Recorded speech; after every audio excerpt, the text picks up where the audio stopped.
Nahmaduhu wa nusolli wa nusallimu ala rasulihil karim, amma ba'du. Bagaimana menyatukan umat? Orang-orang telah berusaha menyatukan benda-benda di dunia ini agar manfaatnya lebih besar. Misalnya selembar kain dijahit sehingga menjadi baju yang bagus, batu dicampur semen menjadi bangunan yang kokoh, kayu dipaku menjadi perabot yang indah, besi dilas menjadi perkakas yang kuat. Demikian pula kertas disatukan dengan lem sehingga fungsinya lebih banyak. Tetapi umat belum belajar dan berlatih untuk membentuk kesatuan umat. Berkumpul bersama ini baru persatuan jasad. Yang dikehendaki adalah kesatuan hati. Orang yang duduk dalam musyawarah belum tentu ijtimai. Ijtimai adalah kesatuan fikir, gerak, tertib, dan maksud dalam arahan yang sama.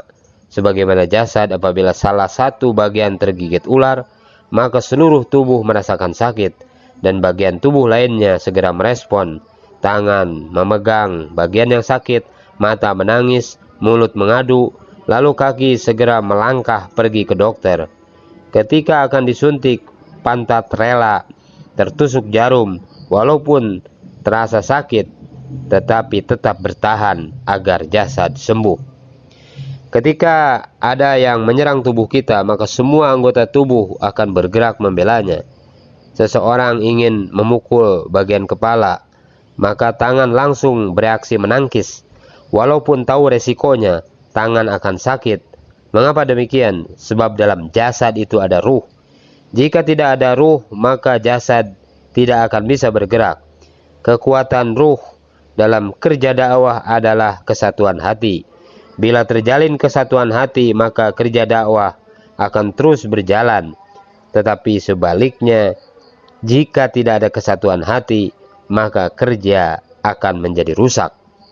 Para pencuri akan menjadikan rumah orang yang paling kaya sebagai target perampokan, dan setan adalah pencuri yang paling lihai, merampok orang yang paling banyak amalnya. Setan akan mengerahkan segala upaya untuk menyerang para da'i agar tidak ijtimai lagi. Sebab dengan dakwah seluruh umat akan ijtimai, dan ijtimai bersama nusratullah.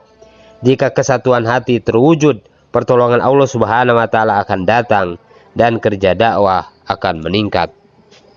Setan senantiasa berusaha siang malam agar terjadi perpecahan di mahala, di halakoh, dan markas.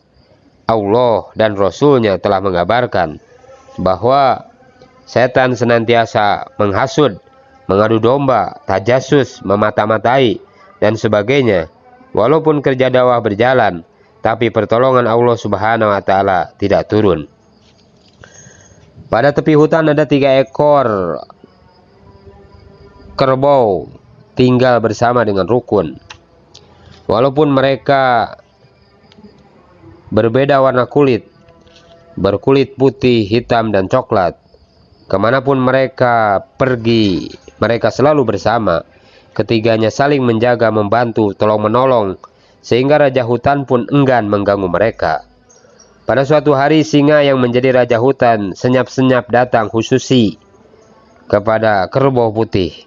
Kemudian berkata, sebenarnya hanya engkau sendiri yang layak hidup di tepi hutan ini. Yang pantas menjadi raja hutan itu kamu, tapi sayang engkau berteman dengan si hitam dan si coklat. Si putih pun termakan oleh hasutan singa dan berkata, bagaimana caranya aku menjadi raja hutan? Singa menjawab, nanti ketika aku menerkamnya, engkau diam saja, seolah-olah engkau tidak melihatnya.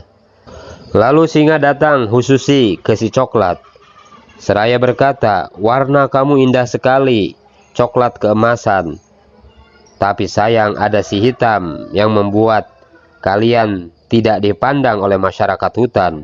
Ia mengotori persahabatan kalian. Maka biarkan aku menerkamnya, dan kalian jangan menolongnya. Si coklat pun termakan oleh hasutan singa. Maka si hitam pun mati di hadapan dua sahabatnya. Selanjutnya singa mendatangi si putih, seraya berkata, sesungguhnya si coklat berniat jahat kepadamu. Ia tidak tulus dalam persahabatan. Ia iri kepada warnamu yang putih.